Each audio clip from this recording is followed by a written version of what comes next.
પેલા સાધ્ય સિદ્ધ કરવું હોય તો પેલા સાધનની તૈયારી બહુ મહત્વની છે. તમે એક લાંબી મુસાફરી બાય કાર લાંબી મુસાફરીએ નીકળતા હોય તો એના ડ્રાઈવરે બ્રેક ચેક કરવી પડે, પેટ્રોલ કેટલું છે એ ચેક કરવાનું આવે, ટાયરમાં હવા કેવા પ્રકારની છે એ બધું ચેક કરવાનું આવે. જો એ ચેક ન કરે તો થોડો આગળ જઈને ગાડી અટકી જાય. જો પેટ્રોલ ઓછું હોય, એકદમ આમ બેફિકર રહીને ગાડી ચલાવે ને ડબક કરીને અટકી જાય. એટલે જેને ખરેખર સાધ્ય સિદ્ધ કરવું હોય એને પહેલાં સાધન, એની સાધના શરૂ થાય એની પહેલાં એની સાધનની એને બરાબર એનું ચેકિંગ થવું જોઈએ કે સક્ષમ છે કે નહીં, યોગ્ય છે કે નહીં, મને આ સાધનના ઉપયોગ વડે સિદ્ધિ પ્રાપ્ત થશે કે નહીં.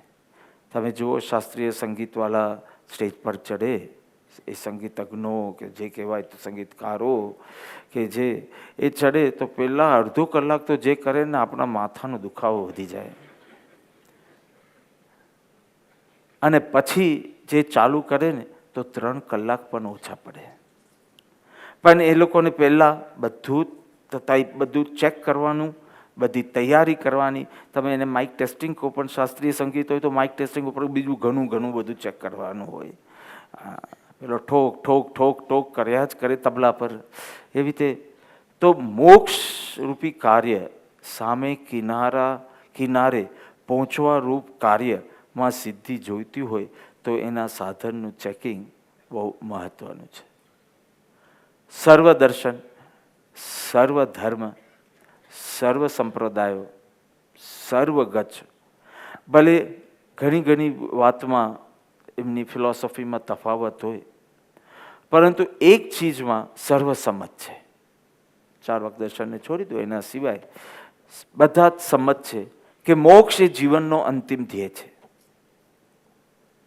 વચમાં ઘણા બધા ઇમિડિયેટ ગોલ્સ, ઇન્ટરમિડિયેટ ગોલ્સ, પણ અંતિમ લક્ષ્ય તો મોક્ષ પ્રાપ્તિનો. ભલે શબ્દ જુદા જુદા વાપરા હોય, જૈનોએ મોક્ષ વાપરો હોય તો બૌદ્ધે નિર્વાણ વાપરો હોય તો કોઈએ બ્રહ્મલોક વાપરો હોય, કોઈએ બ્રહ્મ સ્થિતિ વાપર્યું હોય, કોઈ પણ શબ્દ અલગ અલગ હોય, પણ બધાનો એક જ સર્વસંમત કે મોક્ષ એ જીવનનો અંતિમ ધ્યેય છે અને મનુષ્ય દેહ એ રેર ઓપોર્ચ્યુનિટી છે.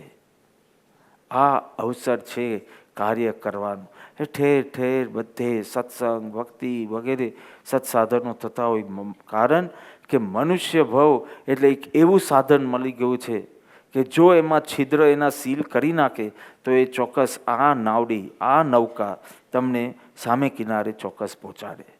નૌકા તો મળી ગઈ છે, હવે કાના ચેક કરવાના બાકી છે. કાના જો સીલ કરવામાં આવે તો ચોક્કસ આ નૌકા દ્વારા તમે ભવપાર થઈશો. તો આ એક ચીજમાં સર્વ સંમત છે. કલ્પના કરો કે સંસારને સાગર કીધો છે. સાગર એટલે જ્યાં બીજો કિનારો દેખાય નહીં, એટલો બધો વિશાળ છે. અને પરમાત્મા કે પરમ તત્વ કે મોક્ષ એ પેલો કિનારો છે, અને આખો આ સાગર પાર કરીને એ કિનારાની પ્રાપ્તિ થવાની છે. એક તો સાગર એટલે પાણી બહુ છે, મોજાઓ છે, પાણી ખૂબ છે, અને બીજું એ પાણી ખારું છે. ક્યાંયથી બી ઉપાડો એ પાણી ખારું છે. એટલે બરાબર આ ઉપમા સેટ થાય છે સમુદ્રની સંસાર સાથે, કારણ કે સંસાર બી બહુ મોટો, ઘણા અવરોધો છે, એમાં ઘણા આ મોજાઓ, વિષય કસાયના પ્રસંગો વગેરે છે, અને વળી સંસાર ખારો છે. એટલે જ આપણામાં રિવાજ છે, હવે શહેરોમાં કેટલા પલાય છે મને ખબર નથી, પરંતુ હજી ગામડાઓમાં લગ્ન થાય તો વરરાજા ઘોડે ચડે ને એટલે એની પાછળ એની બેન લૂણ લઈને, તે તમને એમ કે લૂણ એટલે નજર ઉતારવા માટે, કા એ લૂણ એ મીઠું એ તો વરરાજાને જાગૃત કરવા માટે છે. રિવાજ તો એમ છે કે જેમ જેમ ઘોડો આગળ જાય તેમ પાછળ પેલી બેન લૂણ લઈને મીઠું લઈને આવતી હોય અને થોડા થોડા ટાઈમે મીઠાનો ગાંગડો લઈ અને એને વરરાજાના કાન નીચે ફેંકવાનો હોય અને બોલતા જવાનું હોય કે ભાઈ તું બહુ તાણમાં આવી ગયો છે. તાણ નહીં, તાન બંને રહે છે આજકાલ તો. બહુ તાનમાં આવી ગયો છે, પણ ધ્યાન રાખજે સંસાર ખારો છે, આ મીઠા જેવો. એટલે આ બધા ટ્રેડિશન્સની અંદર બી બહુ સ્પિરિચ્યુઅલ મિનિંગ છે. પછી ધીમે ધીમે આ મારવાડીઓ એને લૂણ ને નજર ઉતારવા ઉપર કાઢ્યું અને હવે તો બેન ઇઝ બિઝી એનું લાસ્ટ મિનિટનું હેર ડ્રેસિંગમાં.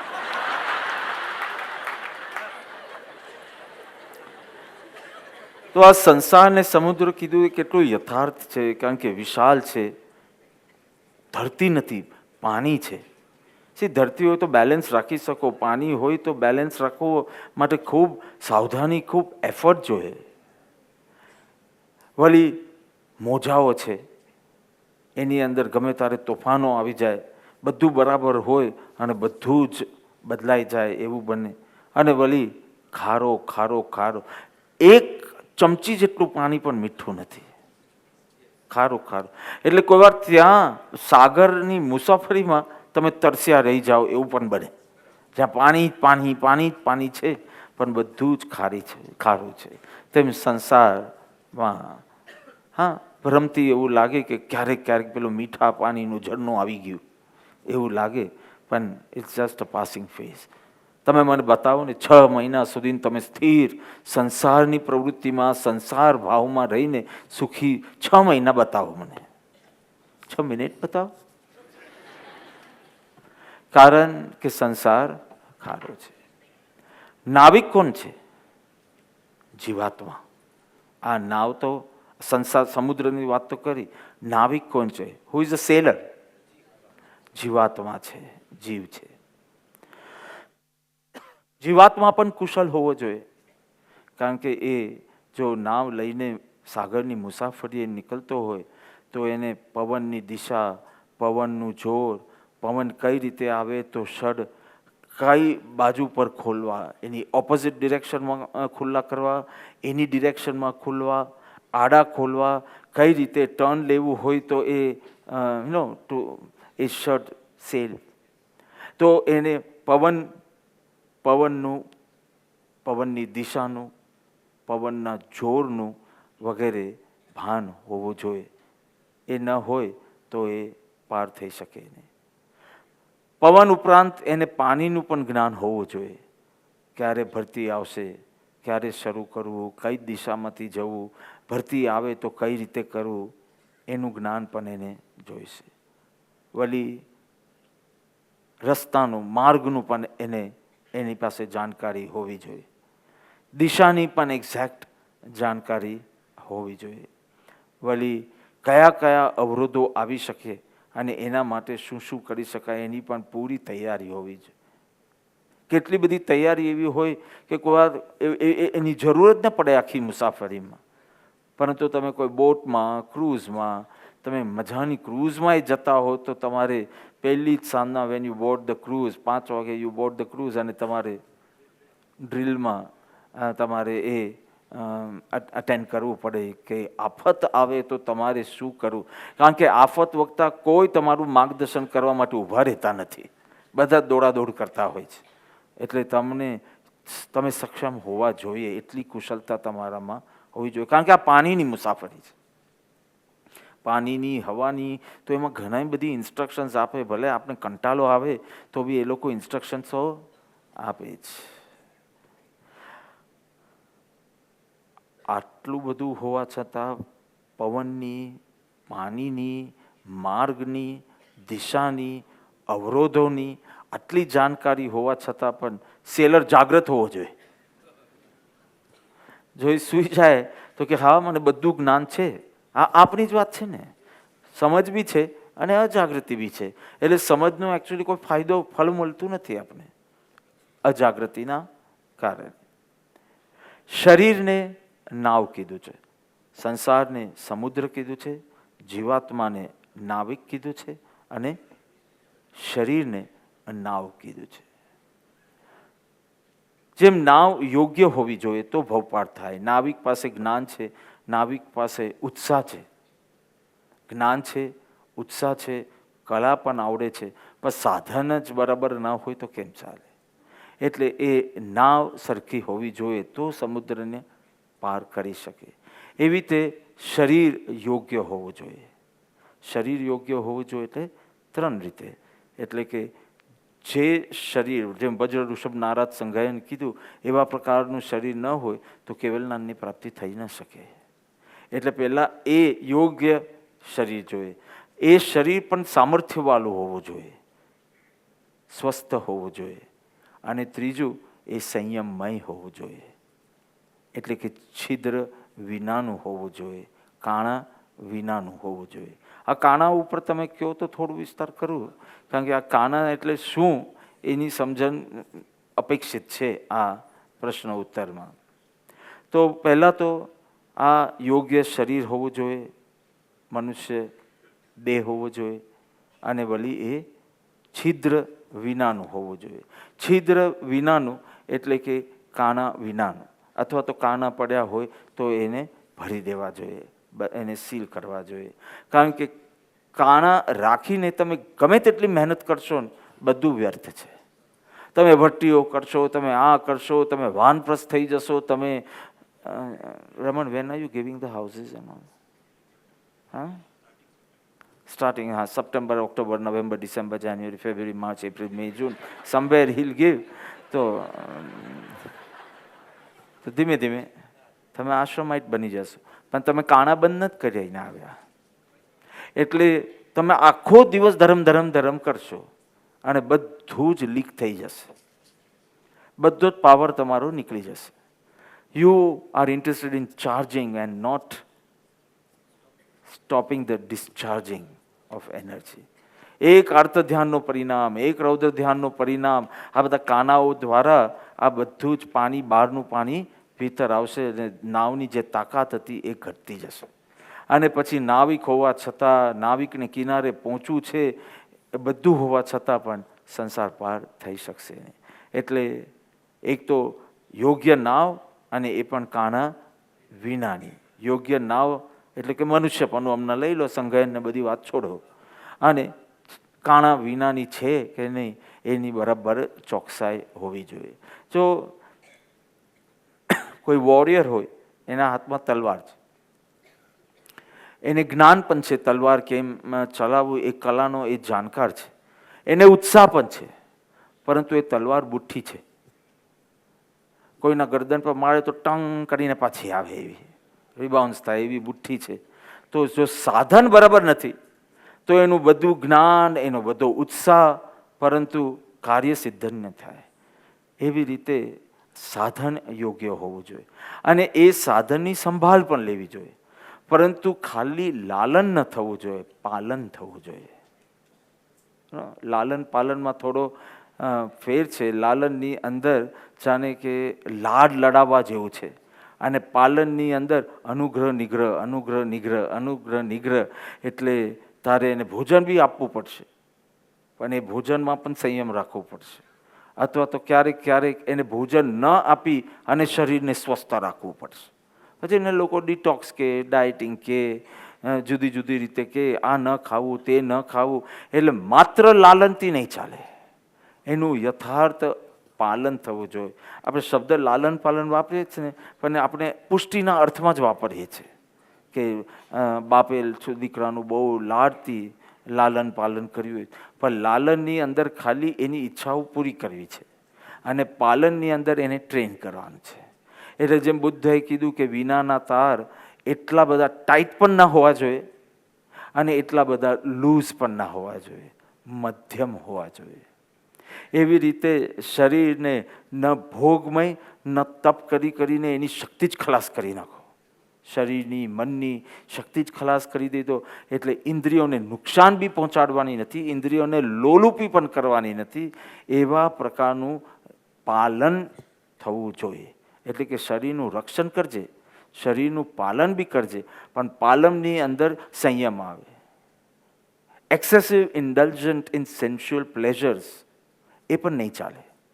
ત્યાં પણ પાલન કરવું પડે. ગમે તેટલી ચીજ હોય, 60 વાનગી હોય તો આપણે 60 ખાઈ શકવા નથી, નહીં. ત્યાં પણ સંયમ હોવું જોઈએ કે હું આટલું લઈ શકું છું, મારે શું લેવું છે. પછી જીભના આધારે ન્યુટ્રિશિયસ, ડિલિશિયસ એ તમારી મરજી, પરંતુ એમાં પણ સંયમની જરૂર છે. તો છિદ્ર પૂરવાનું એટલે કે સંયમ.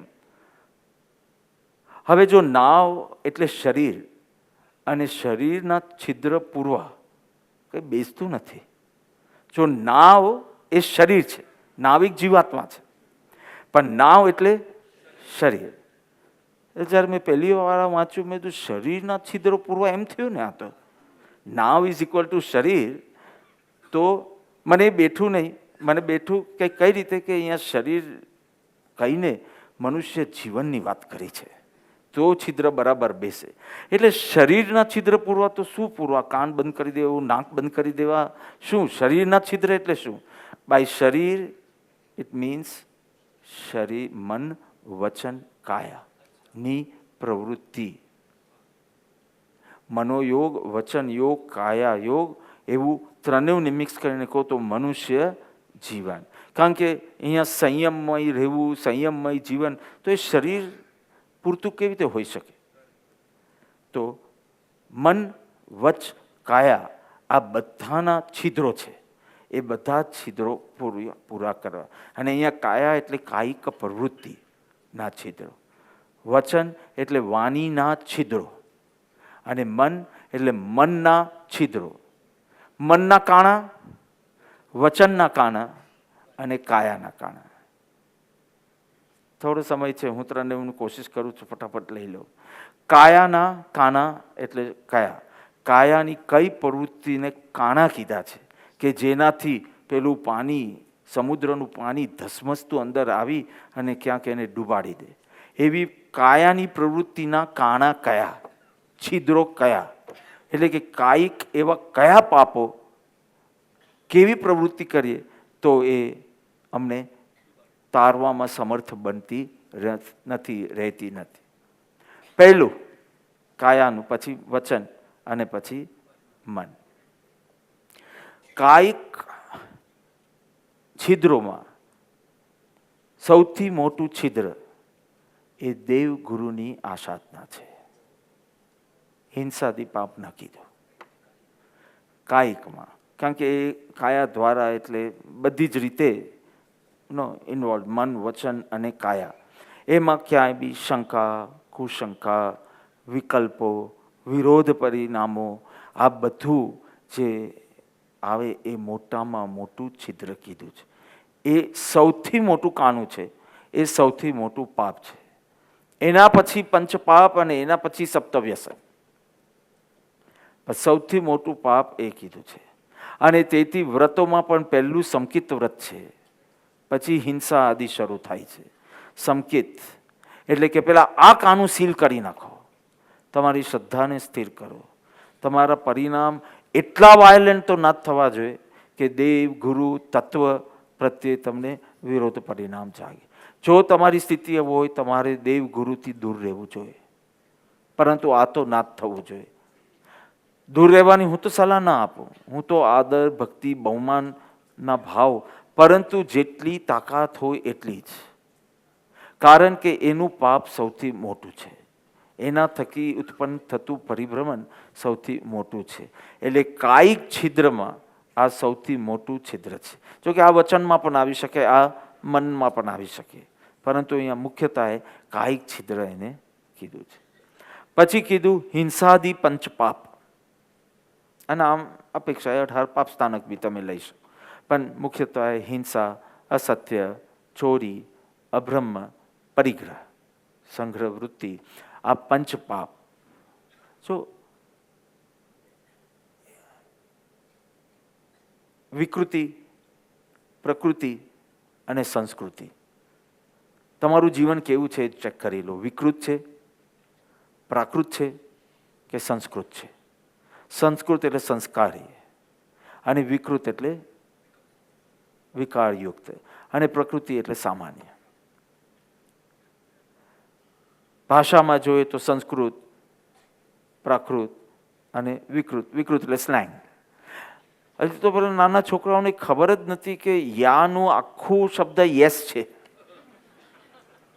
મેં કીધું કે no, actually it is for yes. They never knew કે there is nothing like yeah. Because આખો time yeah yeah yeah yeah જ કરવાથી એ લોકો ભૂલી ગયા કે જો આ તો સ્લેંગ છે, ખરો શબ્દ યસ છે. અને હવે આ વોટ્સએપ ને ઈમેલના જમાનામાં તો ભગવાન જાણે તમારી ભાષા કેવી થઈ જવાની છે. ક્યાં તમે ઝેડ જેવો લેટર આપણે કદી વાપરવાનો જ નહોતો આવડતો, પણ હવે તો જ્યાં જ્યાં એવું પ્રોનાઉન્સ કરવાનું આવે ત્યાં એટલું બધું વપરાય. મને આવતા હોય છે એટલે મને ખબર છે કે મેં જીવનમાં જેટલી વાર ઝેડ ન વાપરવું હોય કે ઝી વોટ એવર, તો એ ન વાપરવું હોય એટલું એ લોકો એક ઈમેલમાં વાપરે છે. અને સ્પેલિંગ્સ તો મને means I literally forget which is the right spelling now. To લખવા માટે પેલું લખી દે ટુ, પેલું લખે તો ધીમે ધીમે તો. સો સંસ્કૃત, પ્રાકૃત અને વિકૃત. વિકૃત એટલે કોઈને દુઃખી કરીને પણ હું સુખી થઈશ. ભલે પેલા દુઃખી થતા, ભલે પેલાની હિંસા થતી, પણ મને સુખ મળે છે. ધ હોલ ફોકસ ઇઝ મને સુખ મળે છે, ભલે એ દુઃખી થાય, એ જીવની હિંસા થાય. તો આ છે વિકૃતિ. પ્રકૃતિ એટલે એ પણ દુઃખ ન પામે અને હું સુખી રહું. અને સંસ્કૃતિ એટલે પોતાના ભોગે પણ એને બીજાને સુખ મળે એવું જીવન. આ તો એક અહિંસાની વાત કરી, એવી રીતે પંચપાપ સંબંધી સમજી લેવું. અને ત્રીજું છે સપ્ત વ્યસન. એ મોટામાં મોટું છિદ્ર છે. મોટામાં મોટું તો દેવગુરુનું, એના પછી પંચપાપ અને એના પછી સપ્ત વ્યસન. સપ્ત વ્યસન એ એટલી બધી વિકૃતિઓ ઉત્પન્ન કરે છે. એક નોર્મલ જીવનમાં જે અર્થદંડ એટલે જીવન જીવવા માટે જ અમુક પ્રકારની હિંસા વગેરે થાય, એના કરતાં સપ્ત વ્યસન પહેલાં તો અનર્થદંડ છે. એ જીવન જીવવા માટે જરૂરી નથી, એક માત્ર મનનો શોખ છે. તમે દાલ ભાત ખાઓ તો સમજ્યા કે એમાં હિંસા છે અને એ જરૂરી છે. તમે શ્વાસ લો જરૂરી છે, એમાં પણ હિંસા છે પણ જરૂરી છે, જીવન જરૂરિયાત છે. પરંતુ સપ્ત વ્યસન એ અનર્થદંડ છે. અને તેથી અનર્થદંડ હોવાના કારણે થોડું પણ એ પાપ સેવાથી ઘણો કર્મ બંધ થાય છે. ઘણું બધું પાણી આવી જાય છે, પણ તોફાન મસ્તી છે. તમે નાવને આખી આમ આમ આમ આમ આમ કરો, હા, કૂદકા મારો ને એવી રીતે, અને ખૂબ પાણી અંદર આવી જાય, પણ આ કંઈ જરૂર જ નથી. એટલે સપ્ત વ્યસનમાં થોડું પાપ સેવનમાં પણ વધુ મલિનતા થાય છે, વધુ કર્મ બંધ થાય છે, વધુ ને વધુ તમારો માર્ગ વિકટ બનતો જાય છે. જુગાર, માંસ, મદિરા, શિકાર, વેશ્યાગમન, પરસ્ત્રીગમન, ચોરી, એમ સપ્ત શિકાર, એમ સપ્ત વ્યસન. જો જુગાર જેવી ચીજમાં પણ તું ધન, કુટુંબ, કીર્તિ બધું તારું ખલાસ કરી દઈશ. શરૂઆતમાં એ ભાન પડતું નથી, અને બસ આ જ વિકલ્પથી તું થાય કે થોડું કરીને આપણે નીકળી જશું. આ જ વિકલ્પથી થોડું રમીને આપણે નીકળી જશું. પરંતુ એ એવા સંસ્કારોને ટેપ કરે છે કે પછી તમે ઘસડાઈ જાઓ છો. નલ રાજાનું, નળ દમયંતીના ડ્રામામાં તમે જોયું. ઇનફેક્ટ જ્યારે એ ડ્રામા મસ્કતમાં ભજવવામાં આવ્યો 2005માં છે, તો તે વખતે પછી બધા કે બહુ સારું છે. એટલે મેં તો ઓબ્વિયસલી આખો જે દીક્ષાનો જે વાર્તાલાપ છે ફેન્ટાસ્ટિક છે. તો મેં તમને શું ગમ્યું? તો કે પેલું જુગારતીના પરિણામ શું આવે ને એ અમને બહુ ગમ્યું, કારણ કે ત્યાં જુગાર બહુ રમાય.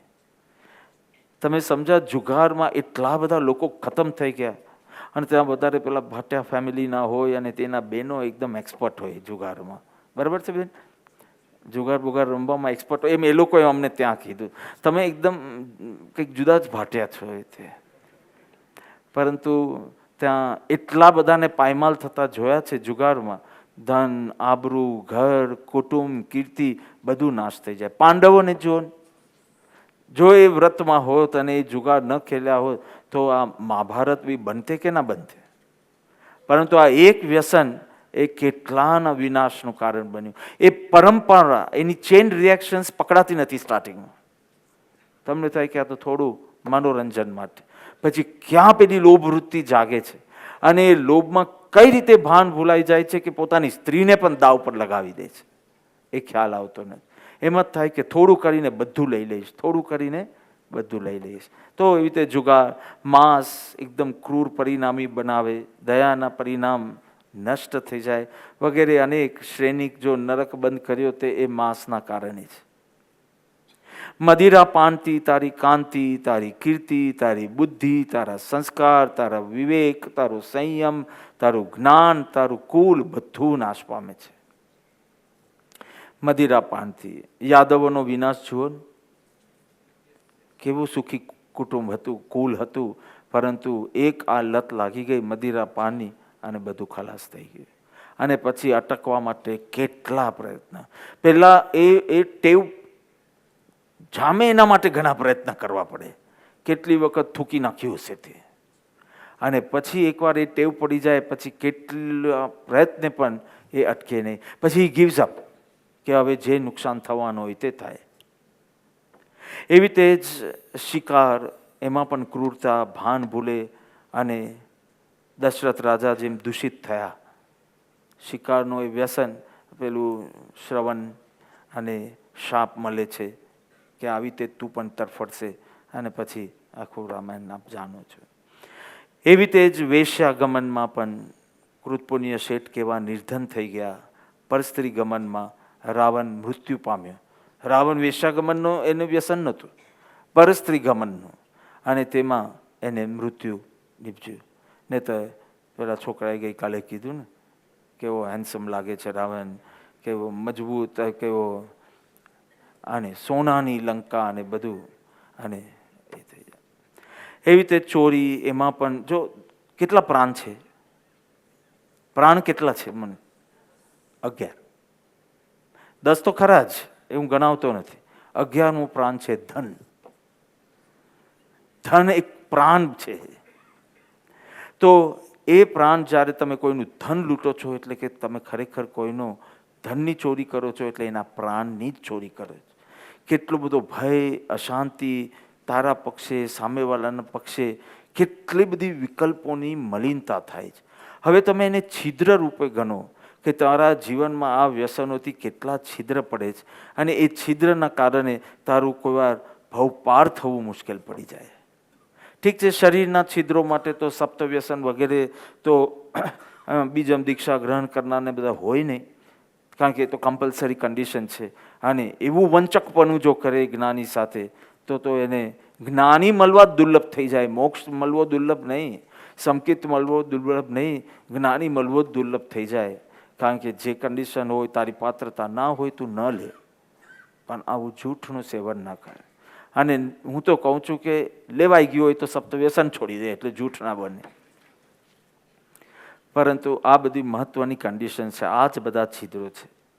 એવી જ રીતે વાણીના પણ છિદ્રો છે. જો જીવ માત્ર સમાન હોવા છતાં આ વાણીનું માધ્યમ વૃક્ષ સૃષ્ટિ પાસે નથી, વનસ્પતિ સૃષ્ટિ પાસે નથી. 5-15 વૃક્ષ હોય, અને હવે કેટલા લગાવવાના છે રમણ? 1000, 2000, 3000, 4000, 5000. સિંગાપોરમાં અમે 50 પ્લાન્ટ કર્યા ત્યારે નેમીજી had to give a speech. So he said કે we are taking this idea to Dharampur and multiplied by 5000. So multiply by, so he has said that.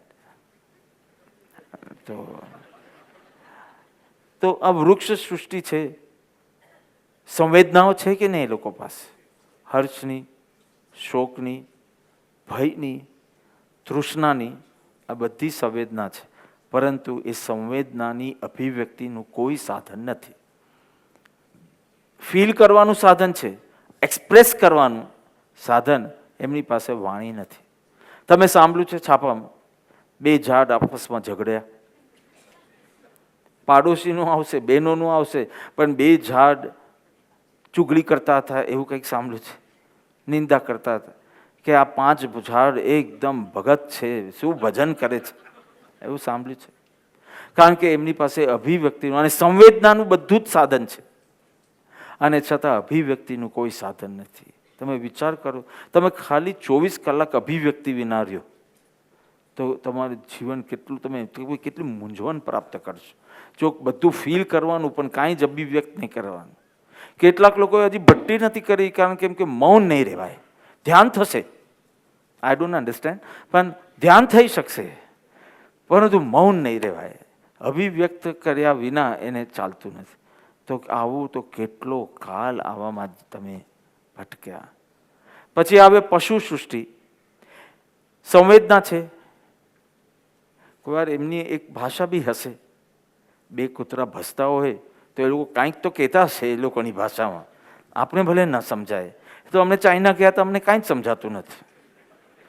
સામેવાળી બાઈને ખબર હોય, અમે કંઈક સાંજનું ભોજન જેવું કાંઈ હતું ને, કેલા જ લેવાના હતા, એને બી ખબર હોય કે અમને ચાઇનીઝ નથી આવતું, મેન્ડરીન નથી આવડતું, તો પણ એની અંદર એકદમ મજાથી બોલે, અને એ જે બોલે એના પરથી આપણે કલ્પના કરવાની કે શું બોલી હશે. તો એ સૃષ્ટિની કોઈ વાર એ ભાષા હશે, પણ એટલી સ્પષ્ટ ભાષા તો નહીં ને. એ ભાષાનું માધ્યમ તો નથી ને. એક્સપ્રેસ કઈ રીતે પોતાના મનોભાવોનું, અંતરના ભાવોનું એક્સપ્રેસ કરતા હશે. હર્ષ બી પૂંછડી હલાવીને, ક્રોધ બી ભસીને એ કરતા હોય, પણ એવી સ્પષ્ટ ભાષા નથી કે જેથી આમ ઇઝીલી તત્વ નિર્ણય થઈ શકે, ઇઝીલી તમારી જેમ સત્સંગનો પ્રમોદ કરી શકે, એવા પ્રકારની તો કાંઈ વ્યવસ્થા છે ને. એવું માધ્યમ છે મનુષ્ય પાસે, વાણીનું માધ્યમ. પરંતુ એ વાણીના માધ્યમમાં એટલા બધા છિદ્રો છે કે એ દ્વારા નાવની ગતિ વધવી જોઈએ, એના બદલે નાવમાં કાણા પડી જાય છે. અને નાવમાં કાણા પડવાના કારણે એનું ડામાડોલ થઈ જાય છે. એકદમ તો ડૂબાડી નહીં દે એમના, થોડી ડામાડોલ થઈ જાય છે. પછી આવું જ કરતા રહેશો તો ડૂબી પણ જશો, એ વાત બી બરાબર. ડૂબવા પહેલા થોડી ડામાડોલ થતી હોય છે. એનું પહેલું છિદ્ર છે સત્ય પણ કડવી રીતે ન બોલવું. સત્ય પણ કડવું ન બોલવું. કોઈકને ઉદ્વેગ થાય, કોઈ દુઃખી થાય એવું બોલવું, તો સત્ય જ બોલવું, પણ એ સત્ય કડવું ના હોવું જોઈએ. તો કે આ તો એવું કડવું સત્ય છે ને, તો નહીં બોલ. અસત્ય નહીં બોલતો, પણ સત્ય બોલવું જ એવી કોઈ આજ્ઞા નથી. બોલે તો સત્ય બોલજે એમ આજ્ઞા છે, પણ સત્ય બધું બોલવું જ એવી કોઈ આજ્ઞા નથી. અને કડવું તો બિલકુલ નહીં બોલતો. ઉદ્વેગ થાય એવું બિલકુલ નહીં. જો કડવું શું હોય? કડવું લીમડો. તે કડવો લીમડો ખાઈએ ને આપણે, એનો ઉપાય થઈ શકે. પછી મોઢામાં ગયા પછી ખબર પડે અત્યંત કડવો છે, તો તમે પછી થોડું સાકર ફાંકી દો. ગઈકાલ પછી હું થોડો નિશ્ચિંત બી થઈ ગયો છે. ગળ્યું તે ગળ્યું, બીજું બધું બળ્યું એમ. અને ચોથની ત્રીજ બી નથી થવાની ને ચોથની પાંચમ બી નથી થવાની. બધા અમુક સૂત્ર એકદમ સેટ થઈ ગયા. હા, તો સારું થયું આ ડ્રામા પહેલું મારું અભિગ્રહ લેવાઈ ગયો, ને તો કાલે આજે તો શું થાત ભગવાન જાણે. અને બધું ખાવાનું બંધ કરીને નોર્મલ રહે તો એ ડૉક્ટર શું કામનો, એ તો મને બહુ જ ગમી ગયું છે. બધું આપણે મીઠું ખાઈએ અને આપણું શુગર નોર્મલ રાખી શકે તો જ એ, ને તો એની ડિગ્રી લઈ લેવી જોઈએ. તો હું કુમારપાલભાઈને આજે કહેતો હતો કે મને કઈ ચીજ બહુ પ્રભાવિત કરી ગઈ, મને ગમ્યું એવી રીતે. તો નેમીજી કે આ બધું બહુ સારું હતું ડાયાબિટીસ સંબંધી. તો ગાંડા એ ન બોલાય. તો કડવું સત્ય પણ જ્ઞાનીને ઇષ્ટ નથી, એને પણ છિદ્ર કીધું છે. તો લીમડો હોય અને લીમડો ખાધો હોય ને કડવું થઈ ગયું, એનો ઉપાય છે સાકર થોડી ફાંકી દો, થોડો ટાઈમની અંદર પેલી કડવાશ બધી ચાલી જાય મોઢામાંથી અને મીઠાશ મીઠું મોઢું થાય. પણ એકવાર કડવું વચન કાઢ્યું ને પછી એના મનમાં જે તરંગો તું ખાલી હું સત્ય બોલ્યો છું એટલાથી પાસ નહીં થઈ જાય, એટલાથી ભવપાળ નહીં થઈ જાય. તે તું સત્ય બોલે છે પણ બીજાને દુઃખી પણ કરે છે, એમ બંનેનો ન્યાય થશે અને સેપરેટલી ન્યાય થશે. તું સત્ય બોલ્યો કે અસત્ય બોલ્યો? હા, તો વેરી ગુડ. અને તે બીજાને દુઃખી કર્યો કે સુખી કર્યો? ઇન્ડિપેન્ડન્ટલી. સત્ય અસત્ય હવે નહીં જોવે. તે દુઃખી કર્યો કે ઉદ્વેગ પમાડ્યો? સુખી કર્યો કે ઉદ્વેગ પમાડ્યો? હા, તો પછી આ મોટું કાનું થઈ ગયું તારું. It is independently judged. જો વ્રતમાં બે છે, અહિંસા વ્રત અને સત્ય વ્રત, તો સત્ય એટલે બસ નહીં, અહિંસા પૂર્ણ હોવું જોઈએ, ઉદ્વેગ નહીં. પેલા કે આપણે તો છે ને ફ્રેન્ક છે એકદમ, જે હોય તે સ્પષ્ટ અને મુખ પર કહી દઈએ. જરા ચેક કર, આ ફ્રેન્ક સાથે ક્રોધ બી હશે, કારણ કે આટલું બધું કડવું બોલવાનું પણ મન થાય ને, એ ક્રોધ વિના ન બોલી શકાય. માત્ર સત્ય હોવાના કારણે આટલો ફોર્સ નથી આવતો ફ્રેન્ક બનવાનું. અને કેટલું તું ફ્રેન્ક નથી ને, એ તો જ્ઞાની તારું આખો રિપોર્ટ કાઢશે. આ તારો ક્રોધ બોલે છે, આ સત્યનું જોર નથી બોલતું. ને તો સત્યનું જોર બધા જ પ્રવૃત્તિ વખતે હોય, એકાંતમાં હોય, જાહેરમાં હોય. ત્યારે એકાંતમાં તો તને કોઈ સત્યનું પ્રોબ્લેમ નથી, અને જ્યારે કોઈની સાથે વાત કરવાની હોય ને એ પણ સત્તામાં તારાથી નીચે હોય, ત્યારે જ તને ફ્રેન્ક રહેવાનું મન થાય છે. આ સત્યનું જોર નથી, આ ક્રોધનું જોર છે. અરે પાણી તો તું ગાળી ગાળીને પીએ છે, અને વાણી તું આમને આમ કાઢે છે.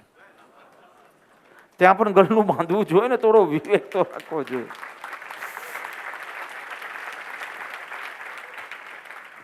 In the year around 84-85 Khalil જીબ્રાનનું ઘણું સાહિત્ય મેં વાંચ્યું હતું. And is one of my best, I love that author. કારણ કે એના સૂત્રાત્મક વચન હોય પણ એકદમ માર્મિક હોય. અને જેમ પુષ્પમાળામાં પરમ કૃપાળુદેવ આજનો દિવસ સફળ કરવા માટે એવા બધા સૂત્ર આપ્યા છે, એવું એક ખલીલ જીબ્રાને આપ્યું કે આજે જો કોઈ તે એક રડતા મુખડાને હસતું કર્યું હોય તો આજનો દિવસ તારો સફળ છે. મને બહુ ગમે.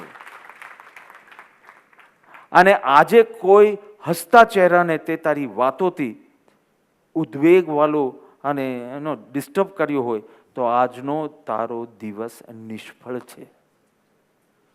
એટલે સત્ય જેટલું મહત્વનું છે એટલું એને કડવું, ઉદ્વેગ ઉત્પન્ન કરાવનારું, દુઃખી કરનારું, એને નેગેટિવ ફેઝમાં લઈ જનારું એવું ન હોવું જોઈએ. એ વિવેક સાથે જ હોય તો જ સત્ય બોલશે, નહીં તો નહીં બોલતો, સત્ય નહીં બોલતો, નહીં બોલતો.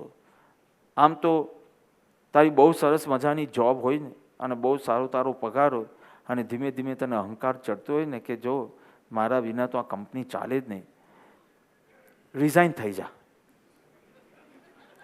હું તને બીજી જોબ અપાવીશ. રિઝાઇન થઈ જા, તું એ કંપનીની વધારે તરક્કી જોશે 6 મહિના.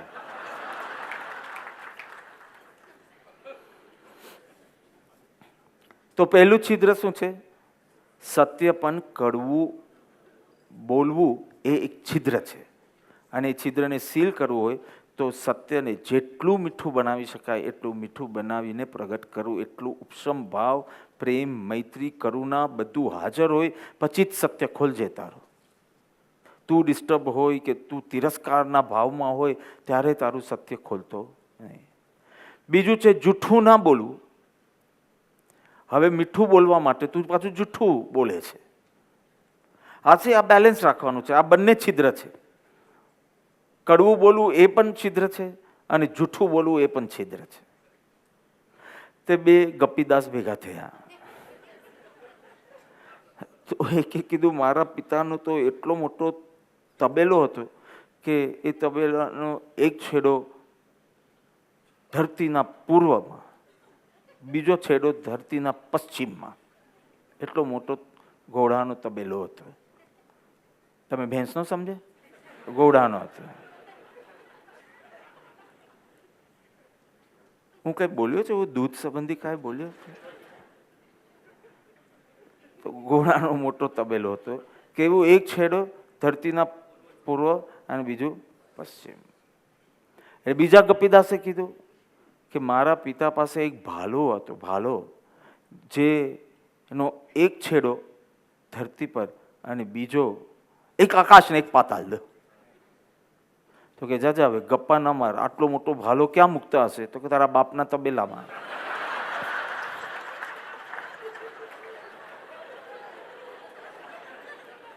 હવે આમાં તમને શું ફાયદો મળ્યો આટલી હોશિયારી મારીને?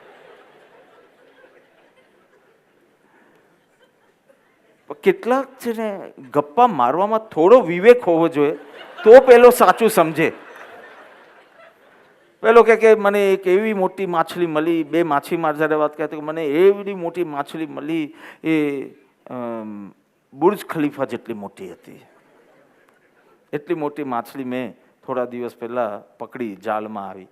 પેલો કે મેં એક માછલી પકડી જેના પેટમાં નેપોલિયનનું ફાનસ હતું, એ પણ સલગતું. એટલે પેલા ગપ્પીદાસે કીધું કે અલ્યા તું તારું ફાનસ બુજાવે તો હું મારી માછલીની સાઈઝ નાની કરું. જેની પાસે અંદર કાંઈ ના હોય ને એને વાણીથી જ આવું બધું કહે. એનું તો ટર્ન ઓવર જુઓ ને તો તમને એમ થાય કે એના ઘરે સોના ચાંદી ખાતો હશે.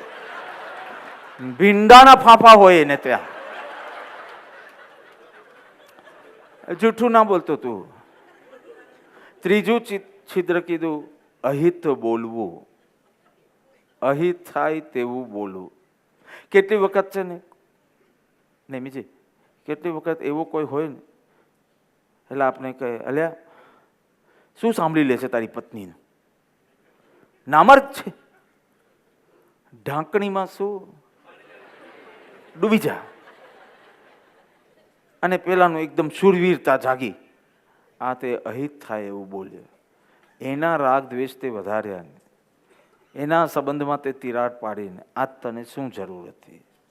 પછી હાસ્ય હોય કે ન્યાય કરવા બેઠો હોય કે ગમે તે હોય, પણ આવા કેસ ઠોકી નાખ, આમ કરી નાખ, આમ થઈ જાય. આવા બધા અહિતકારી વચનો બોલવા એ વાણીનું છિદ્ર છે. આ વાણીનું આવું ઉત્તમ માધ્યમ મળ્યું તે આવા ચિલ્લરપટ્ટી કામ કરવા માટે નહીં, પ્રભુ ભજન કરવા માટે, ધર્મ કથા કરવા માટે આપ્યું. પણ આ બધા છિદ્રો તારો હોય તો ક્યાંથી તું ભવ પાર થશે? એટલે જ્ઞાની કે છે એવા દિવાસલી જેવા તારા વચન ન હોવા જોઈએ, સલગાવે એવું. આઈસ ક્યુબ જેવા હોવા જોઈએ, ઠંડુ પાડે એવું, ઠારે એવું હોવું જોઈએ. એના વિભાવ પરિણામ ઠરે એવા, એના વિષમ પરિણામ ઉત્તેજિત થાય એવા નહીં, પણ ઠરે. કોઈ કસાય ભાવમાં હોય તો એવું બોલવું કે એનો કસાય ઉપશાંત પામે, નહીં કે એક કસાય પ્રગટ કરે. સંભળાવી દે ને, ચૂપ કેમ બેઠો છે? એટલે ઓલરેડી એક કસાય ભાવમાં છે અને તું એને you are taking him to the edge. તો આ એક મોટું ચિત્ર. કડવું બોલવું, સત્ય પણ કડવું હોય તેવું બોલવું, જૂઠું બોલવું, અહિત થાય એવું બોલવું. ચોથું જ્ઞાનીઓ કે છે ચાડી, ચુગલી, નિંદા વગેરે. ચાડી ચુગલી કરવી, નિંદા સાંભળવી, આ બધાથી વગર કારણે આક્ષેપ, આલ, દ્રોહ, અન્યાય, શોષણ, સ્વાર્થ પુષ્ટિ, પરદોષ જોવાની વૃત્તિ, આ બધી પોસાય છે. ચાડી ચુગલી નિંદા તમારી સાથે કાંઈ લેવા દેવા ના હોય તો. અને સલાહ, સલાહ હું ભૂલી ગયો. તમારું સલાહ કેન્દ્ર દિવસ રાત ચાલુ હોય છે. કોઈ અડધી રાતે આવીને જો સલાહ માંગે તો તમે એકદમ ફ્રેશ થઈ જાવ. ક્યારેક કોઈને જગાડવું હોય ને અડધી રાતે તો હું એલાર્મ નથી મૂકતો, એના કાનમાં જેનું કે તમારી પ્લીઝ એક સલાહ જોઈએ છે. એ મોડું ધોવા બી નહીં જાય, એટલો ફ્રેશ થઈ જાય સલાહ આપવામાં. પણ આ ચાડી ચુગલી નિંદા એક એવા પરિણામો છે કે એ પ્રવૃત્તિમાં ગયા એવી વાણીની પ્રવૃત્તિ રહી. ધીમે ધીમે તમે ક્યારે આક્ષેપો મૂકવું is so easy for you, judgement pass કરવું is so easy for you. You don't have the information, you don't have any proof, but just મને એવું જ લાગે છે, મને એવું લાગે છે કે તારે ચૂપ રહેવું જોઈએ. જેમ તને એમ લાગે છે ને કે આમ છે, મને એમ લાગે છે તારે ચૂપ રહેવું જોઈએ. પેલી નનંદ બી હોય તો એની શું થાય, ભાભી થાય ને. હા, તો એની ભાભી જરાક સારી રસોઈ બનાવે અને કોઈના વખાણ કરે ગુપચૂપ કિચનમાં જઈ અને રસોઈની અંદર આટલું મીઠું નાખી દે. હા, એટલે આવું ખાલી ઘરોમાં જ થાય છે એવું નહીં, આશ્રમો મંદિરો બધે જ થાય આવું. આવી વૃત્તિવાળો આવો છિદ્ર જો તમારામાં હોય તો એ ગમે તે રીતે પ્રગટ થવાનું. તમારી આજુબાજુ જે એ તમારો સંસાર. આશ્રમમાં હો તો બી સંસાર બનાવી શકો, અને તમે મુંબઈમાં હો કે અમદાવાદમાં હો તો એ સંસાર. અને જ્યાં આવા પરિણામ થયા, ઈર્ષ્યાના પરિણામ થયા, પરદોષ, એના કરતાં મારું વધુ સારું દેખાવું જોઈએ, આવા બધા ભાવ થયા તો ગમે તે રીતે આ બધી વાણીની પ્રવૃત્તિ તારી થવાની. એટલે જ્ઞાની કહે છે કે એ છિદ્રથી પણ તું સાવધાન રહે. પાંચમું છે બિનજરૂરી વાતો ન કરવી. સાચી છે, કડવી બી નથી, કડવી બી નથી, જુઠ્ઠી બી નથી, એવું કોઈનું અહિત થાય એવું પણ નથી, એમાં કોઈ ચાડી ચુગલી નિંદા પણ નથી, પરંતુ બિનજરૂરી છે. જે બહુ છાપા વાંચતા હોય, બહુ મેગેઝિન્સ વાંચતા હોય, એનાથી સાવધાન રહેજો. એ બિનજરૂરી વાતો કરશે અને આપણે માન આત્મભાવમાં જતા હશું અને આપણો મૂળ સંસ્કાર તો ખરા જ ઉત્તેજ થઈ જવાય. એટલે કોઈ એવી વાત કરે એટલે આપણો આખો ને આખો ઉપયોગ જાય. અડધો પોણો કલાકની ચર્ચા પછી આપણે થાય કે પણ એકચ્યુઅલી આ ઇન્ફોર્મેશનનું આપણે કરશે શું? સમજો ચાઇનાની હોય કે અમેરિકાની હોય, આપણું તું શું કરશે એ ઇન્ફોર્મેશનનું? એ હા, તો જીકે વાળાથી સાવધાન. જીકે એટલે જનરલ નોલેજ છે. જો શૂર્પણખાની વાત રાવણે ન સાંભળી હોત, જો મંથરાની વાત કૈકેયીએ ન સાંભળી હોત, આ બિનજરૂરી છે એમ કહીને અટકાવી દીધી હોત. મંથરાની વાતમાં તો હજી બી ચલો નિંદા ચુગલીની પણ વાત હશે, પણ શૂરપંખાની વાતમાં તો જસ્ટ જેન્ડર નોલેજ, ક્યાં ક્યાં સારી સારી સ્ત્રીઓ છે બોલો, એવી રીતે વાત કરીને એમાં સીતાજીની વાત થઈ. આ બિનજરૂરી વાત જો ન થઈ હોત તો કોઈ વાર રામાયણ જ ના હોત. રાવણ તો ક્યાં લંકામાં ને આ યુપીના, ક્યાં શું ફરક પડે છે? પણ આવી રીતે બિનજરૂરી વાતો કરીને આપણે કેટલી બધી વિકતા, કેટલા બધા વિકલ્પો ઊભા કરીએ છીએ. આ બી એક મોટું છિદ્ર છે. અને આનાથી વધારે તો સૌથી મહત્વનું જ્ઞાની કહે છે ધર્મ કથાના અભાવ રૂપ વાણી. આ તો કંઈક જુદી જ વાત છે. ઉપનિષદ એના અભ્યાસ પછી દીક્ષાંત સમારંભ હોય અને પછી ઋષિઓ અંતિમ પ્રવચન આપે. અમારે યુનિવર્સિટીઝમાં ને બધે બી હોય, લાસ્ટ ડે ઓફ યુનિવર્સિટી હોય ત્યારે એક પ્રવચન હોય, LLBનો ક્લાસ હોય તો લાસ્ટ ડે હોય ત્યારે એક ડાઈ બધી શિક્ષાઓ જે આટલા કોર્સમાં ના કરી હોય એ બધી થતી હોય, ત્યારે ઋષિઓ એક વાત કરે છે, બહુ મહત્વની છે. સ્વાધ્યાય કરવામાં કદી પ્રમાદ કરતો નહીં.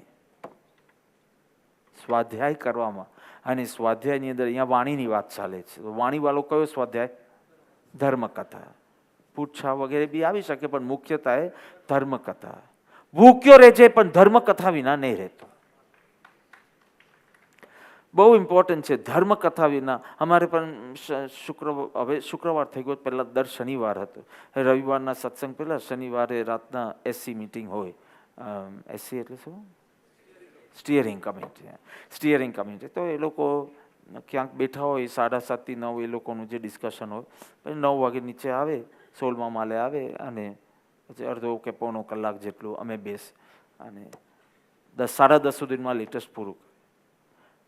એકદમ આઈ થિંક રાહુલની જ ડ્યુટી છે બધું એજન્ડા બનાવવાનું, અને he has to write to the minutes and only in minutes.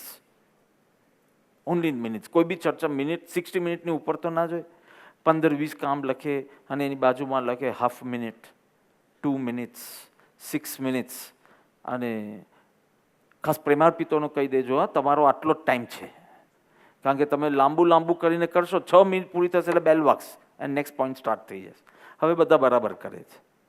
આટલું પેક સ્કેડ્યુલ હોય, આમ બરાબર આવે અને એની અંદર આમ 45 મિનિટ્સ જેટલું લખેલું હોય, બધા 15-20 પોઈન્ટ્સ હોય સાથે અને 40. પણ મેં કીધું ધર્મ કથાના અભાવવાળી કોઈ મીટિંગ નહીં થાય. થોડી સત્સંગની વાત સાંભળો તમે.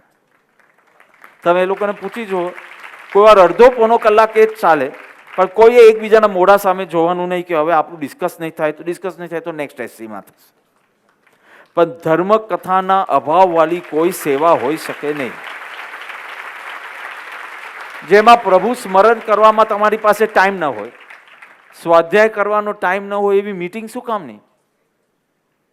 તો એવા તો પગાર આપીને તમે 10 જણને રાખો તો એ કરી શકે ને તમારા કરતાં ઘણું સારું. સાધક વૃત્તિ તમારી સન્મુખ કરી અને પછી 6 મિનિટનું ડિસ્કશન ને 3 મિનિટ લાગે.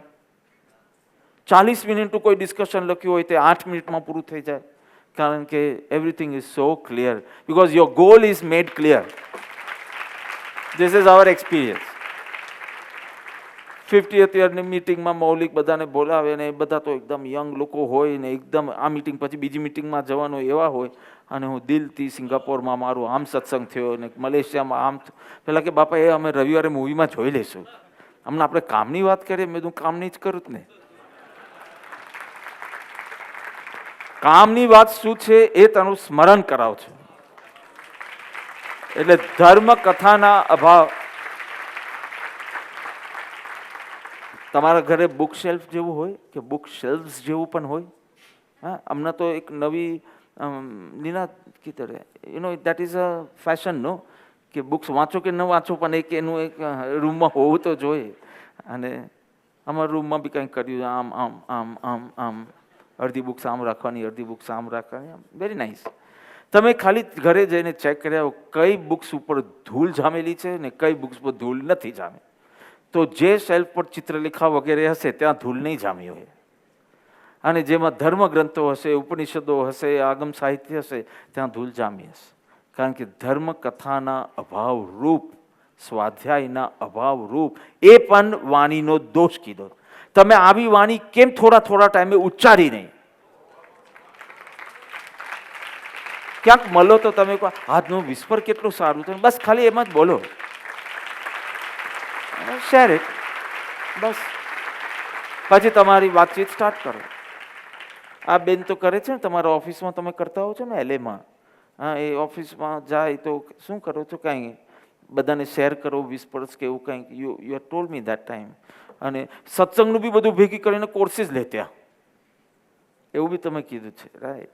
તો પહેલાં એના અમેરિકન જે બી ફ્રેન્ડ્સ વગેરે હશે ઓફિસમાં, તો she shares the whisper and then you can work.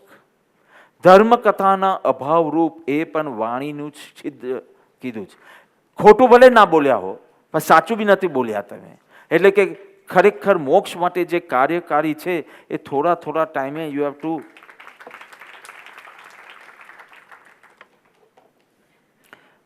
મનના દોષ, મનના છિદ્રો.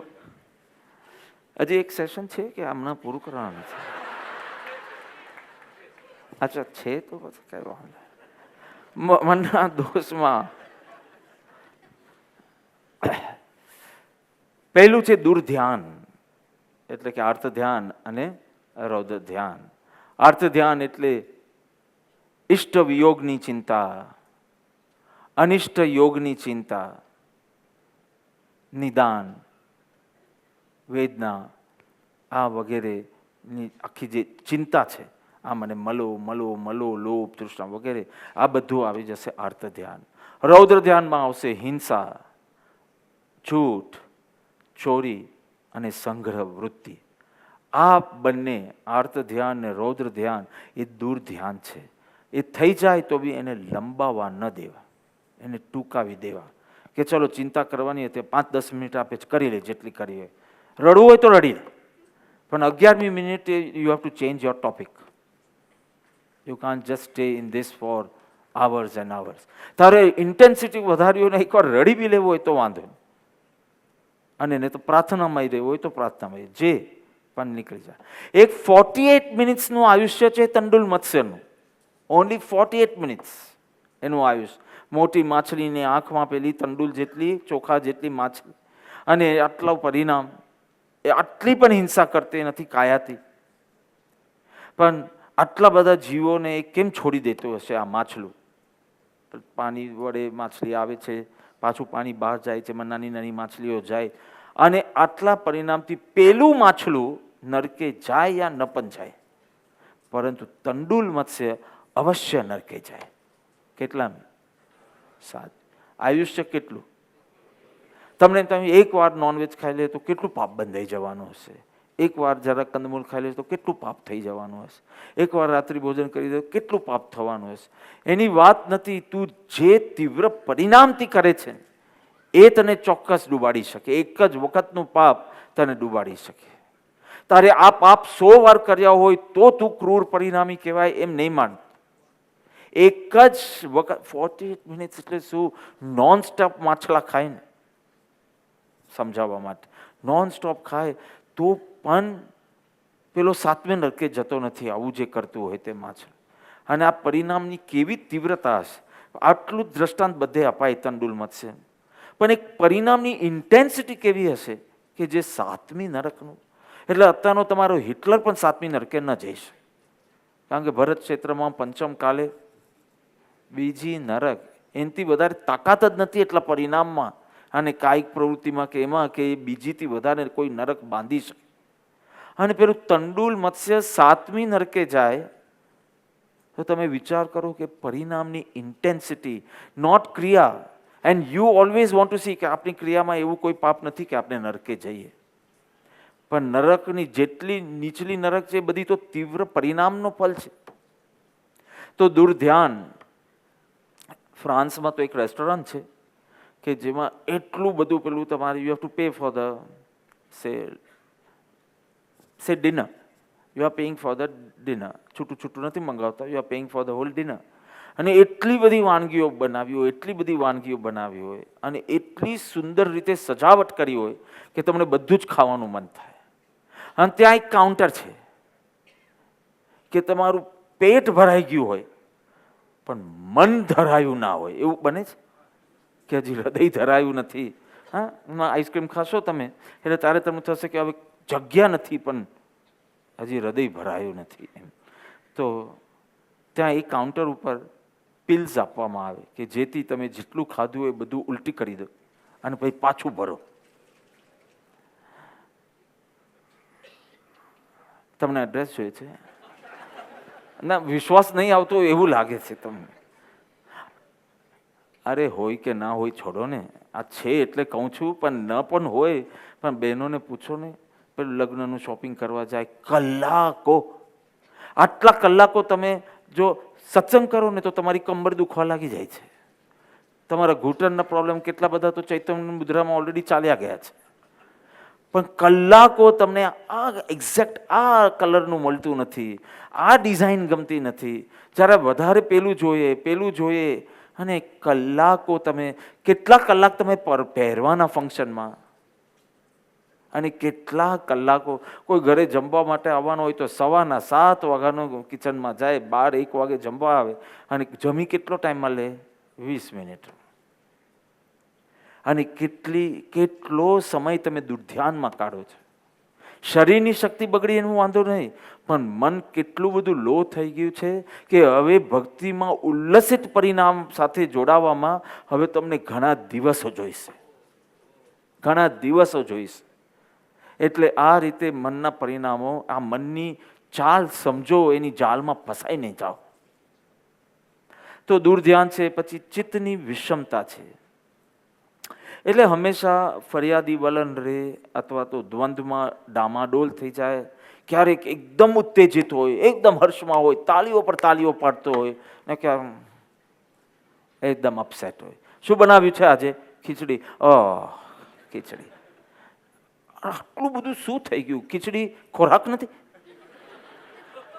એનાથી તારું ભૂખનું દુઃખ મરશે નહીં? પણ ખીચડી સાંભળીને એનું આજે પણ ભીંડા, એટલે ગઈકાલે પણ ભીંડા હતા એમ, આજે પણ ભીંડા. એમાં તો તારું જાણે વિધવા થઈ ગયો હોય એવું એટલું દુઃખ. ઉત્તેજિત પણ એટલો જ થાય, દુઃખી પણ એટલો જ થાય. આટલું બધું ડામાડોલ પણ. પેલો અમદાવાદમાં મેચ જોતો હતો અને રેડિયો સાથે મેચ જોતો હતો. ઇન્ડિયા રમતું હતું અને હવે એક જ 6 રન્સની જરૂર હતી એટલે એક જ બોલમાં ઠોકવાનું હતું અને યુ નો ધ એન્ઝાયટી, અને 6 મારી. એટલો બધો ખુશ, એટલો બધો ઉત્તેજિત થઈ ગયો કે આમ એવો જોરથી રેડિયો ઠોક્યો ને તૂટી ગયો. ભાઈ સાહેબ, આટલા ઉત્તેજિત થઈને હવે શું કરો? હવે બીજી મેચ નહીં જોવાય, સંભળાય. ઉત્તેજિત થઈ જવું, ડામાડોલ થઈ ગયું. તારું ફેસ જોઈને કોઈ ડલ માણસ પ્રસન્ન થઈ જાય ને એવું તારે રાખવાનું. This is your makeup. આત્માર્થિક. આપણે વળી કેમ આપણે મેકઅપ નહીં કરવાનું એવું કેમ? બધા તો બેગ રાખતા હોય આખી મેકઅપનું. તો આપણે પણ સુંદર તો દેખાવા જોઈએ. આપણે પણ ધર્મની પ્રભાવના આપણા ફેસથી કરવાની છે, ખાલી લેક્ચર્સથી નહીં. લેક્ચર્સથી તો 8-10 જણ કરશે, પણ બધાએ એના ફેસથી તો કરવાની જ. તો તમારો નિયમ એ હોવો જોઈએ કે તમને જોઈને કોઈ આનંદમાં આવી જાય, પ્રસન્ન થઈ જાય, સ્પિરિચ્યુઅલી એલિવેટેડ થઈ જાય. This makeup is necessary. આમ એવા ડબલા થઈને બહાર નીકળતા ને એના કરતાં તમે કહેજો અંતરાયમાં છીએ એમ કહીને અંદર બેઠા છે. જો તમે નહીં જ નીકળી શકતા હોય, એવા એલિવેટેડ સ્ટેટમાં ન જ આવી શકતા હો પ્રસન્ન, તો કે હમણાં જરા અંતરાયમાં છે ને એક ખૂણો પકડી લેજો. આમ ગઈકાલના ડ્રામામાં એમને ના પાડેલી કે ખૂણો નહીં પકડતા, એટલે પેલું વિધવાને બેસાડી દે ને ખૂણામાં, તો કે એમ ખૂણો નહીં પકડતા હતા. Live normal life. પણ તમે ખૂણો પકડી લેજો. જો તમે ફ્રેશ ન રહી શકો, તમે કોઈને પ્રસન્ન ન બનાવી શકો, યુ હેવ ટુ કોન્ટ્રીબ્યુટ. આજ તમારી મંગલ મૈત્રી, ખોટી મૈત્રી નહીં કરતા, તમારા ફેસથી તમે મૈત્રી કરો. વચન તો પછી ફેસથી જ હું કહું છું. વચનથી તો ઇટ ઇઝ વેરી ઇઝી. હા, એવું કંઈક નસ પકડીને તમે બોલો ને પેલાના ભાવ દશાખી બદલાઈ જાય. હું કહું કે એ નહીં, ફેસથી. ને મુદ્રા પણ કીધું છે ને વચનામૃત પણ કીધું છે સત્પુરુષ. મુદ્રા એટલે મૌનમાં હોય તો પણ એમના દર્શન કરવા માટે આપણે માઇલો દૂરથી આવે, એક થોડો દર્શન માટે. એ દર્શન એ આત્મસ્થિતિના તરંગોમાં થોડા ગુડ વાઇબ્રેશન્સ લેવા માટે. રામચંદ્રજી જ્યારે વનવાસ માટે નીકળ્યા અને વનવાસના થોડા દિવસો હજી શરૂ થયા હતા અને એક વૃક્ષ નીચે એ બેઠા હતા, તો એક માણસ ત્યાંથી પસાર થાય જેને ખબર બી નહીં કે આ રામચંદ્રજી છે અને આ હમણાં વનવાસમાં છે. પણ એમનું મુખ જોઈને એટલું જ બોલ્યા, કયો ઉત્સવ માણવા નીકળ્યા? તમે કોઈ પ્રોગ્રામમાં જતો હોય, તમે જતા હો કોઈ ગમતા ફેસ્ટિવ પ્રોગ્રામમાં જતા હો અને તમારી કેવી ખુશી હોય. સમજો હું કહું કે કાલે વરઘોડા પછી હોલી રમવાની છે. મેં કીધું જ નથી, સપોઝ હું કહું તો એમ કહું. તો તમારી જેવી પ્રસન્નતા હોય એવી કે કયા ઉત્સવમાં જવા નીકળ્યા એમ રામચંદ્રજીને પૂછ્યું. આ રામનવમીએ આ સ્મરણ કરવાનું છે કે ગમે તેટલી બહારમાં તો કેટલી બધી પ્રતિકૂળતા શરૂ થઈ હતી જે કલ્પના બહારની હતી, અને છતાં પ્રસન્નતામાં કોઈ અંદરમાં ચિત્તમાં વિષમતા નહીં, સમભાવ. શુદ્રની આસક્તિ એ ત્રીજું છિદ્ર છે. શુદ્રની આસક્તિ. જો એક નાગદત્ત નામના શેઠ હતા, એ કોઈ ચિત્ર બનાવી રહ્યા હતા.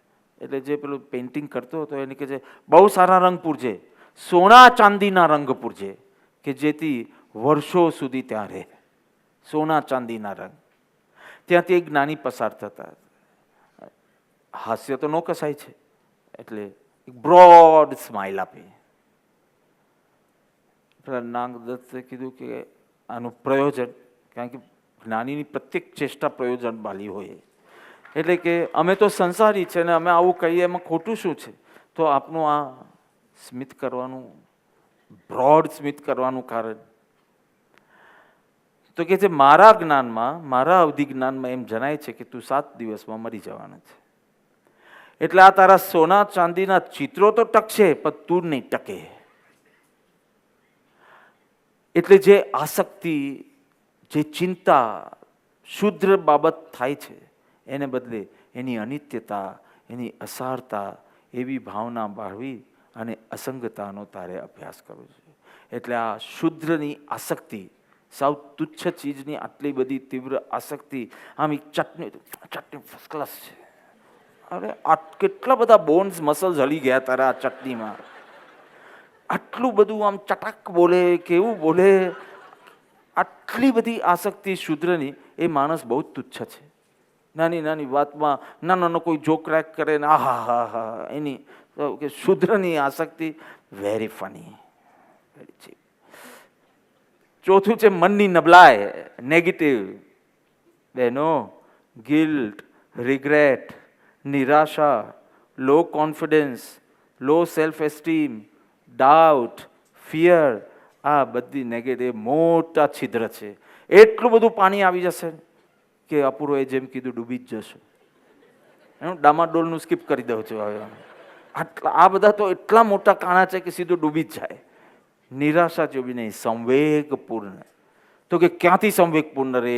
વારંવાર ભૂલ કરું છું. હા, પણ ભૂલ રહિતના ભગવાન મળ્યા છે, એના આધારે સંવેગ. તારા ગુનો જોઈને સંવેગ કરવાનો હતો જ નહીં. એવું કશે લખ્યું જ નહોતું કે ગુનો જોઈને આમ આનંદિત થઈ જવું, એવું કશે લખ્યું નહોતું. સંવેગનું શું હતું પેલું 135માં? મુક્ત થવા સિવાય બીજી કોઈ પણ પ્રકાર. બસ, તો અત્યારના તે ભૂલ કરી તારે, પણ તું એ ભૂલથી મુક્ત થવાની અભિલાષા, તો સંવેગ હોવો જોઈએ. સંવેગ ક્યાં તારા ગુણ દોષ જોઈને કરવાનો છે? સંવેગ એ સત્પુરુષના શરણને, એમના સામર્થ્યને, એમની કરુણાથી કરવાનો છે. તો આ મોટું છિદ્ર બની ગયું. પાંચમું છિદ્ર છે, હવે બીજા બે ચાર લઈ જ લઉં છું. હવે 5:30 એકદમ કમ્પ્લીટ થાય પછી અડધો કલાકમાં બાકીની બધા શ્લોક.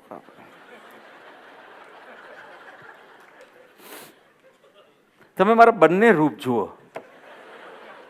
અટકું તો કેવો અટકું ને પૂરું કરું તો કેવું પૂરું કરવું, એ બંને. દ્વેષ. Ajay, you have to tell me in your country they call prejudice or prejudice?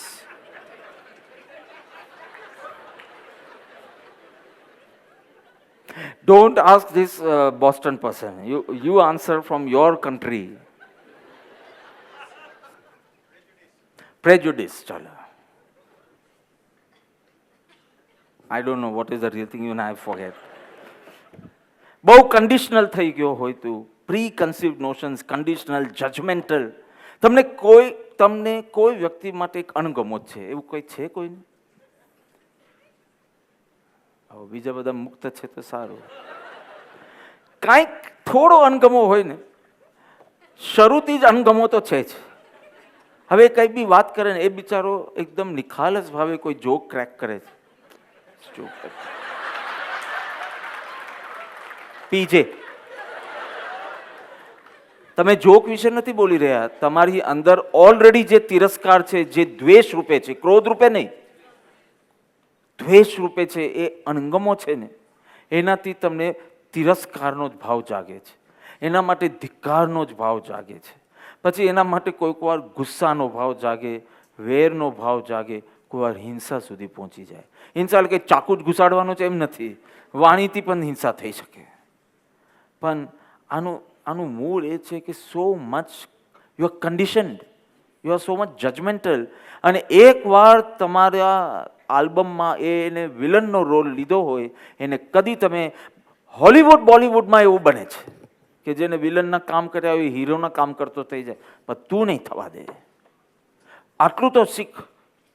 બોલિવૂડમાં બીજું તો કાંઈ જ શીખવા જેવું નથી, પણ આટલું શીખ કે ક્યારેક પેલા નેગેટિવ રોલમાં હોય અને કોમેડિયનના રોલમાં ચાલુ જાય કે તમારા દેશમાં કોમેડિયન કહેતો હશે તો કોમેડિયન, અને એ રોલમાં હોય અથવા તો હીરોનો રોલ પણ એને આપે.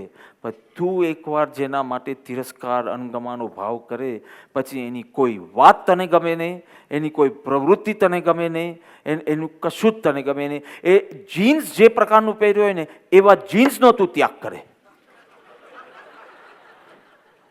એ પેલી કચુંબર લેતો હોય તો તું કચુંબર નહીં લે આજે, એટલો બધો તિરસ્કાર હોય. You know it is connected with everything. એટલે આ પણ એક મોટું છિદ્ર છે. આ બધા છિદ્ર જો સીલ નહીં થાય તો તું ભવપાર નહીં થાય. ભાવ વિનાનું કર્મ અથવા તો કુભાવ વાળું કર્મ તારું, એટલે જે બી ધર્મ આરાધન કરતો હોય એ ભાવ વિના.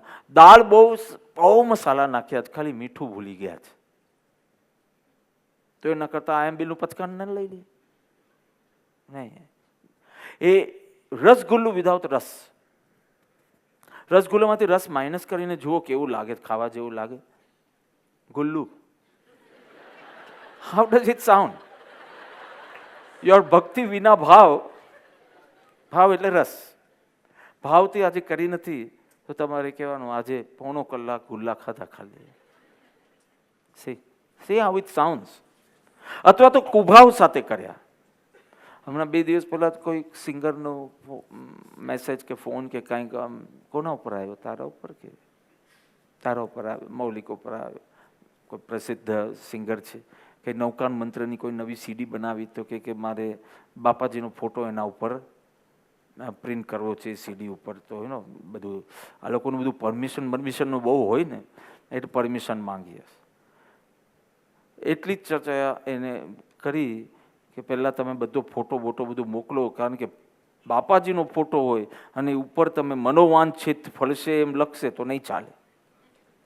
કારણ કે એમનો ફોટો ના મૂકે તો બધું જ ચાલે, પણ એનો ફોટો મૂકે તો પછી માત્ર મોક્ષના પ્રયોજન વાળું હોવું જોઈએ. પછી કંઈક સંકટ મોચન વગેરે વગેરે એવા કોઈ શબ્દો હોવો જોઈએ નહીં. વિભાવ મુક્તિ માટે આ કેસેટ છે, સીડી છે. જેને લેવી હોય લે, જેને ના લેવી હોય તો ન લે. પ્રભાવ ના કરશે તો બી લોકો લેશે નહીં, કારણ કે વિભાવ મુક્તિમાં રસ કોને છે? સંકટ મુક્તિમાં હજી રસ છે, પણ વિભાવ મુક્તિમાં. એટલે ભાવ વિનાનું કર્મ અથવા તો કુભાવ વાળું એ પણ મોટું છિદ્ર છે. નાસ્તિકતા એ પણ મોટું છિદ્ર છે. એટલે ક્યારેક તમને એવો ભાવ આવી જાય એકદમ નાસ્તિકતા કે સારું શું આ સંભાળવાનું, તે સંભાળવાનું, આ રૂલ પાળવાનું, આ કરવાનું, આના પછી આ કરવું, એના કરતા ઈટ ડ્રિંક એન્ડ ઘાટકોપરમાં મેરી કે મેરી કે મેરી ઓકે, ઈટ ડ્રિંક એન્ડ મેરી, ખાઈ પીને મોજ કરો. એવી જાતનો કોઈ એકદમ આવે, કાંઈ નથી કરવું હમણાં, બહુ સ્વાધ્યાય થયો, 6 એ 2 કલાકના, અને આ તો કોઈ વાર 2:30 સુધી જશે. બસ હવે જે નવું પિક્ચર આવ્યું તે જોવું છે, ખાઈ પીને લહેર કરવું છે. તરત જ સમજી લેજે આ છિદ્ર પડ્યું છે, ક્ષમા માંગજે, પ્રાર્થના કરજે અને ભાવને મંદ કરી દે છે. ગભરાતો નહીં, પણ જાગૃત રહે છે. સી, વેસ્ટર્ન કન્ટ્રીઝમાં તો religion is poison, opium of the masses. એ રીતેની આખી પ્રોપેગેન્ડા થાય. જે તારું તરવાનો માર્ગ છે એને તું પોઈઝન કહી દે, અને તું પોઈઝનને અમૃત કહી દે, તો આ એક બહુ મોટું છિદ્ર છે. એટલે નાસ્તિકતા જેવું છે. એવી રીતે જ ઈર્ષ્યા, કમ્પેર કરો, પછી કમ્પીટ કરો, પછી ઈર્ષ્યા કરો, પછી એના દોષ જુઓ, પછી એના દોષ બીજાને કહો, ચુગલી કરો, નિંદા કરો. એના કરતાં મંગલ મૈત્રી કરે એ જીવ પણ સુખી થાય. એને કોઈ વાર તારા એમાંથી ધંધામાં કંઈક ચોરી બી કરી લીધી હોય, તું પહેલાં એક મંગલ મૈત્રી કર કે એને જે ધન મળ્યું છે એનાથી એ સુખી થાય. આવી મૈત્રી કર, એના કરતાં નખો જ વાળે એનું સત્યાનાશ થાય. એને મને ચીટ કર્યો ને, આ પૈસા એને પચશે નહીં. આ સાધકના મનોભાવો કેવી રીતે હોય? મંગળ એક વહુ આવી હતી કે મને બિલકુલ સાસુ સત નથી ફાવતું, મને કોઈ ધ્યાન આપો. તો એને ધ્યાન આપ્યું. પાર્શ્વનાથનું નહીં આપ્યું, મહાવીર સ્વામીનું ના આપ્યું. કીધું આજ્ઞા ચક્ર ઉપર તારી સાસુનું એક કલ્પના કરજે અને એને વ્હાઈટ લાઇટ આપ્યા કરજે. મૈત્રી ભાવજે, સુખી થાય, સુખી થાય. એને જોઈતું સંસારમાં બધું જ મળે, એનું આ થાય, આ કે નોટ પોસિબલ. તમે કહો તો 24 તીર્થંકરોને એક અહીંયા મૂકી દો, બ્રાઇડ બની જાઓ. કે સાસુનો એક વિકલ્પ પણ મને ડિસ્ટર્બ કરી દે છે, અને તમે કહો છો 2 ઘડી એને અહીંયા રાખો પ્રાઇમ પોઝિશન પર. મેં તો જો આમ બી કોઈ રસ્તો, બધા રસ્તા અજમાવવા કંઈ થતું નથી, try this. In 3 months she said કે સાસુ બદલાઈ ગઈ છે. મે બી પરંતુ મૈત્રીનો આવો પ્રભાવ છે. સર્વનું મંગલ, સુખ, કલ્યાણ ઈચ્છવાથી તૃષ્ણા અધિક અધિક અધિક. પેટ જેટલું કમાય છે, પેટ જેટલું કમાવું છે બધા, કે પટારા જેટલું? ભોગ માટે કમાઓ છો કે અહંકાર માટે? તમારી લક્ઝરીઝ માટે તમે કમાઓ છો કે એટલું ઓલરેડી છે તમારી પાસે? 3 પેઢી લક્ઝરિયસ લાઈફ જીવી શકે એટલું છે. તો હવે શેના માટે કમાવો? તો કે અહંકાર માટે. જે અહંકાર તોડવા માટે તું શિબિરો કરે છે, એ જ અહંકાર પોષવા માટે તું ધંધા કરે છે.